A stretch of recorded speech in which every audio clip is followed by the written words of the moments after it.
Frontline Updates, where we delve deep into military strategies and updates from conflict zones. Today, we're discussing the progress of the ongoing special military operation as of today. I'm your host, Sharifa Mohammed MGT. I'm Colonel AC Oguntoye, an infantry officer. During the week of 23rd to 29th of May 2026, Russian forces executed one massive and 5-group strikes using precision air, sea, and ground-launched weapons and attack UAVs against the Ukrainian defense industry, fuel power, transport, port infrastructure, air bases, UAV assembly, storage, and launch sites, and foreign mercenary deployment areas. Ground forces captured 7 settlements across 3 oblasts: Granov, Novovasilevka, Budarki, Karechnoy, Kharkov, Zapsly, Ryaznoye, and Sumy, Novopodgorodnoy, Dobropasovo, Lesnoy, and Dnipro, and Vozdvizhevka in Zaporizhia. Total weekly claimed Ukrainian losses exceed 8,100 troops across all sectors. Air defense shot down 44 guided bombs, 3 Storm Shadow, 3 Scalp, 23 HIMARS rounds, and 2,628 UAVs. Welcome to Frontline Updates, the podcast that brings you in-depth insights into military operations from those leading them on the ground. Today, we're joined by Colonel AC Oguntoye, an infantry officer monitoring critical missions on the progress of the special military operation as of today. Colonel Oguntoye, thank you for being with us. Thank you, it's good to be here. Colonel, let's start with the big picture. The briefing reports that from the 23rd to 29th of May, they conducted one massive and 5-group strikes using precision weapons and attack UAVs. Then ground forces captured 7 settlements. How do you assess this week operationally? This week represents a clear shift in Russian campaign design. For months, we've seen single settlement captures, one here, one there. This week, they took 7, and not just in the usual Donetsk or Kharkiv sectors. 3 of those settlements are inside Dnipropetrovsk Oblast: Novopodgorodnoy, Dobropasovo, and Lesnoy. That is not a tactical nibble. That is an operational penetration across an administrative border that Ukraine had hoped would serve as a defensive line. The weekly claimed Ukrainian losses exceed 8,100 troops. Even allowing for the usual propaganda inflation, the trend is unmistakable. Russian forces are inflicting attrition at a rate that Ukraine's mobilization system may struggle to replace. But more importantly, look at what is being destroyed. 36 electronic warfare stations in 1 week. That is not random. That is a deliberate campaign to blind Ukraine's battlefield awareness. Without EW, your drones become blind. Your artillery becomes inaccurate. Colonel, you mentioned the administrative border into Dnipropetrovsk. Why is that significant beyond the map? Because administrative borders often become psychological and operational firebreaks. Ukraine has spent 2 years building defenses along the borders of Dnipropetrovsk, the same way they built along the Kharkiv border. Once Russian forces cross that line and hold ground, the next defensive belt is further west. The cities of Pavlograd, Sinelnikov, and even Dnipro city itself come into artillery and drone range.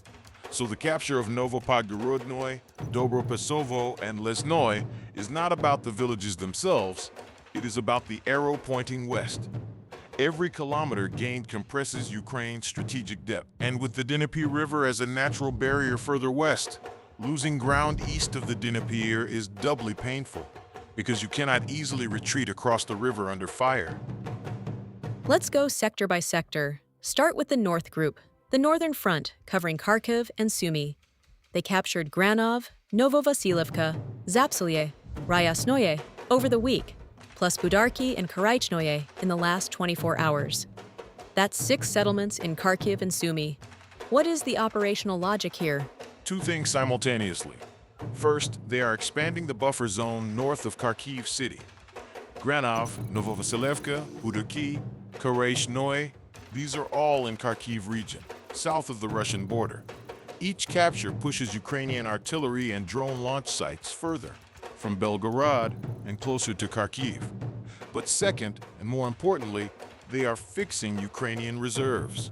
By threatening both Kharkiv and Sumy oblasts at the same time, the North Group forces Ukraine to keep troops in the north, troops that might otherwise be sent south to stop the Dnipropetrovsk breakthrough. The reported Ukrainian losses in noted RX area of responsibility: more than 1,245 troops, 10 armored fighting vehicles, 110 motor vehicles, 7 artillery guns, and 4 electronic warfare stations. Those vehicle losses, 110 motor vehicles, tell me that Russian drones and artillery are hitting supply columns and transport. You don't lose that many trucks in trench fighting. You lose them on the roads. The report mentions 2 territorial defense brigades hit in Sumy. Territorial defense units are usually less well equipped. Is that a sign that Ukraine is scraping the bottom of its manpower barrel? Territorial defense brigades are meant for local defense, not frontline offensive operations. If they are being engaged in Sumy, it suggests that Ukraine's regular mechanized brigades are either committed elsewhere, probably to the Donetsk and Dnipropetrovsk fronts, or have suffered heavy losses. Using territorials to hold the line is a standard response to an attrition crisis, but they lack tanks, heavy artillery, and often modern anti-drone equipment. So they become vulnerable to precisely the kind of UAV and EW campaign Russia is waging. It's not a sign of imminent collapse, but it is a sign of strain. Moving to the West Group, operating along the Kharkiv-Donetsk border. They reported continued active offensive operations, but no new settlement captures this week. Losses inflicted: over 1,340 troops, 1 tank, 37 armored fighting vehicles, 128 motor vehicles, 9 artillery guns, and 5 EW stations. What is their role? The South Group, operating near Slavyansk and Kramatorsk, improved the tactical situation without settlement captures. Losses: over 950 troops, 3 tanks, 26 AFVs, 111 vehicles, 17 artillery guns, 3 Grad MLRs, 2 EW stations. How does this fit into the bigger picture? The South Group is facing the most heavily fortified Ukrainian positions in Donetsk Oblast, the Slavyansk-Kramatorsk urban arc. These are cities that have been fortified since 2014. You do not storm them with frontal assaults. You improve your tactical situation. That means taking dominant heights, cutting supply roads, and forcing the enemy to expend ammunition and manpower to hold ground. The loss of 17 field artillery guns and 3 Grad MLRS systems in 1 week is notable. Ukrainian artillery is the backbone of their defense. Each gun destroyed reduces the volume of fire they can put on Russian assault groups. And 3 Grads, those are area saturation weapons. Losing them means Russian troops can maneuver with less risk of being caught in a rocket barrage. Now to the Center Group, which liberated Novopodgorodnoye in Dnipropetrovsk region over the past day. Weekly losses inflicted: over 2,250 troops, 1 tank, 22 AFVs, 58 vehicles, 15 artillery guns, and 7 EW stations. That is the highest troop loss figure of any sector. What does that tell you?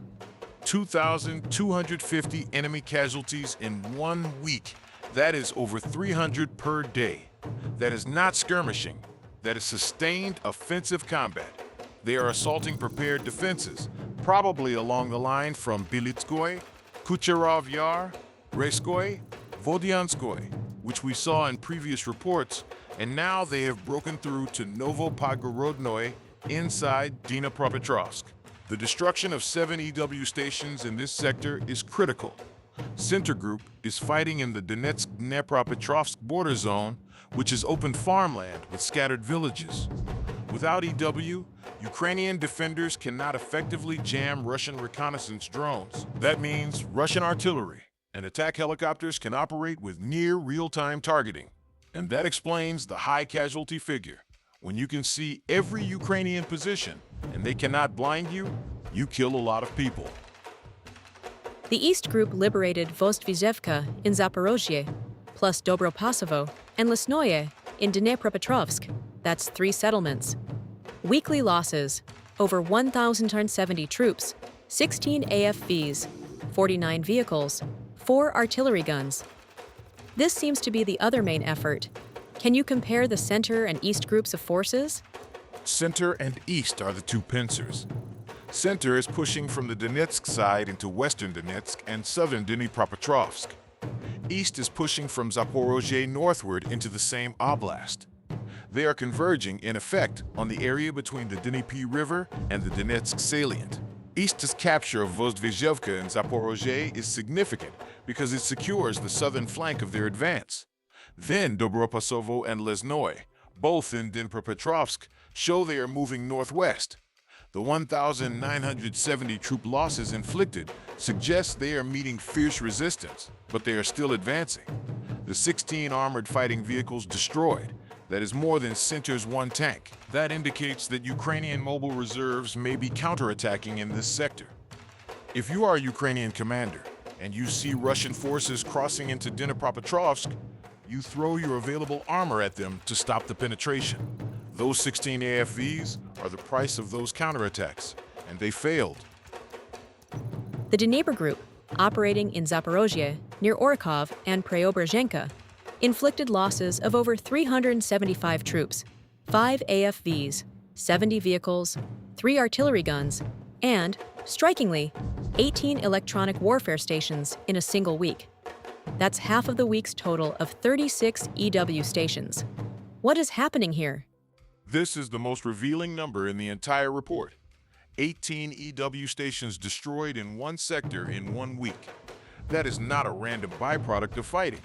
That is a dedicated, systematic hunting campaign. The Dnipro Group has made it their mission to find and kill every Ukrainian jammer within range. Why? Because the Zaporozhye front, specifically the Orkhiv axis, has been a key area for Ukrainian drone operations. Ukraine has used this sector to launch long-range UAVs toward Russian logistics hubs. By destroying 18 EW stations, the Dnipro Group has likely created a significant gap in Ukraine's ability to jam Russian reconnaissance. That means Russian drones can now operate more freely over Ukrainian positions, calling in artillery and guiding FPV strikes. Colonel, we've covered the ground sectors, but the report includes a dedicated aviation and air defense section that is not a footnote. Over the week, air defense systems shot down 44 guided aerial bombs, 3 Storm Shadow, 3 Scalp, 23 HIMARS projectiles, and 2,628 fixed-wing UAVs. That is an extraordinary number, over 2,600 drones in 7 days. How does this shape the campaign? 2,628 UAVs shot down in a week. That is an average of 375 per day. Even allowing for some exaggeration, the volume tells us that Ukraine is launching an unprecedented number of drones. These are not all first-person view FPVs. Many are long-range strike drones, the type that have hit Russian oil refineries and airfields. Russia is claiming to shoot down the vast majority. The truth is probably somewhere in the middle. But the key point is that Ukraine has the industrial capacity, including 3D printed drones, to launch hundreds per day. Now look at the cruise missile intercepts. 3 Storm Shadow and 3 Scalp. These are Western-supplied air-launched cruise missiles, 6 of them in a week. That is not a massive number, but each one is expensive and carries a heavy warhead. Russia is claiming to have shot them all down. If true, that suggests Russian air defense has adapted its coverage and tactics to track and kill these stealthy missiles. That is a problem for Ukraine. Colonel, thank you for providing such a detailed briefing on the current military situation. Your insights are invaluable to our understanding of the conflict's dynamics. And thank you to our listeners for tuning in. Join us next time as we continue to provide up-to-date coverage on global military affairs. Stay with us for more updates and expert analyses on global defense and security issues. Stay informed, stay secure. Thank you for the opportunity. This has been Frontline Updates. Subscribe for daily military briefings and in-depth strategic analysis. Visit our platform for maps, transcripts, and exclusive frontline updates from commanders in theater.